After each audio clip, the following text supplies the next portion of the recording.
Is trouble headed in our direction? If not, why did the United Nations and Joe Biden both just issue nearly simultaneous warnings to the American people? You see, on Monday, the UN Secretary General Antonio Guterres stated that we may be on the verge of nuclear annihilation. Now, he stated this in his remarks at the UN's 10th Review Conference of the Parties of the Treaty of the Non-Proliferation of Nuclear Weapons.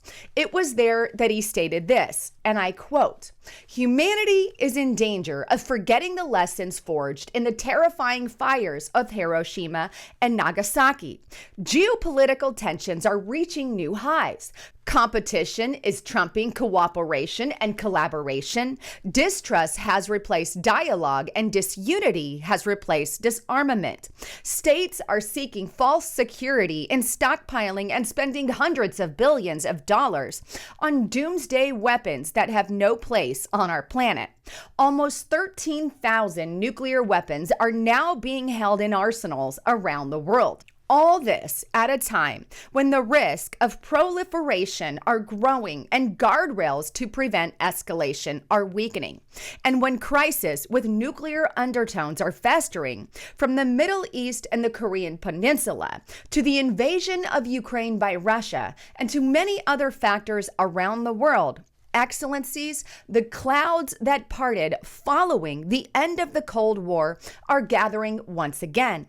We have been extraordinarily lucky so far, but luck is not a strategy, nor is it a shield from geopolitical tensions boiling over into nuclear conflict. Today, humanity is just one misunderstanding, one miscalculation away from nuclear annihilation.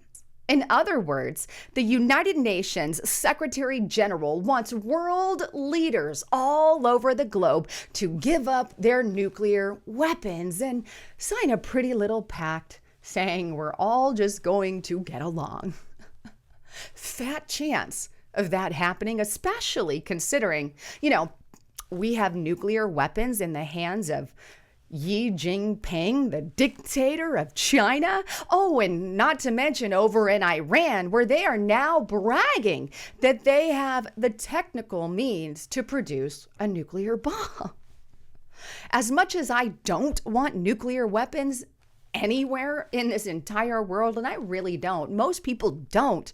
However, we do have nuclear arsenal, unfortunately, in the hands of crazy dictators. So would a treaty even work? Well, I'll let you be the deciding factor on that. But what's interesting is at the very same time, or more precisely, the very next day, Joe Biden's State Department has released a global terror attack alert, warning Americans that they could be attacked by terrorists. Take a look at what he published on the travelstate.gov site. And here's what he put out, and I quote, "The Department of State remains concerned about the continued threat of terrorist attacks, demonstrations, and other violent actions against U.S. citizens and interest overseas. The Department of State believes there is a higher potential for anti-American violence given the death of Ayman al-Zawahiri on July 31st, 2022.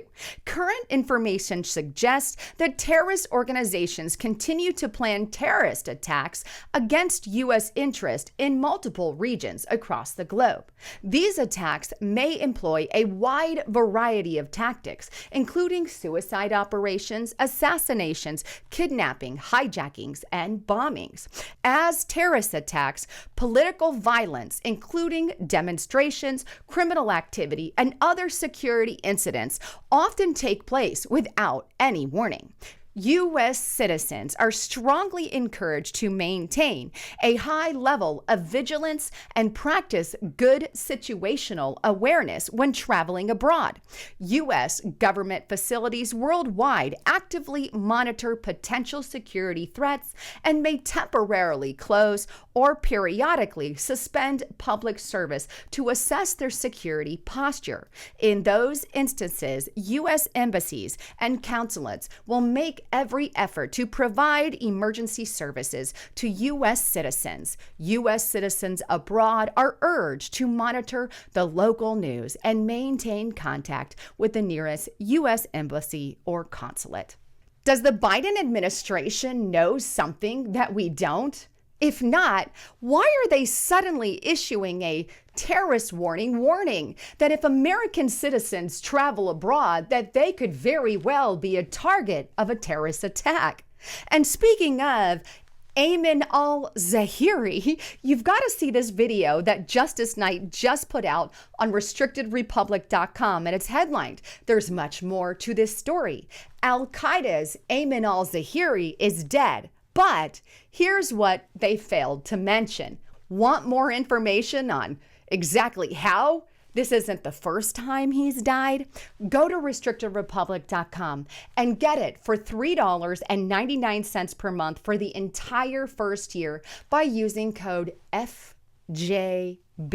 You can read through the lines on that one. But bottom line, Joe Biden and the United Nations have both issued mysterious yet chilling and threatening warnings about death just within the past few days. Is there any merit to those warnings? Should we be concerned? Is it just a coincidence that they both came out around the same time? Well, what I do know is tensions for war are rising now unlike ever before. And not only that, but we are having economic turmoil unlike we have ever seen before, not to mention the rise of pandemics and pestilence, all pointing to biblical prophecy, by the way. But in the end, I'll let you decide. With that, don't forget to check out noblegoldinvestments.com. By the way, Noble Gold has just been picked by Consumer Affairs, the rating agency, as the overall #1 gold IRA company in the United States. Talk to them today if you're thinking about precious metals. And if you're quick, they're going to give away an incredible 1/10 ounce American Eagle gold-proof coin with every qualifying IRA or 401k rollover. You can't go wrong with Noble Gold. Call the team now at 1-877-646-5347, or you can find out more by going to noblegoldinvestments.com. Anyhow, thanks again for tuning in. I'm Lisa Haven, signing out.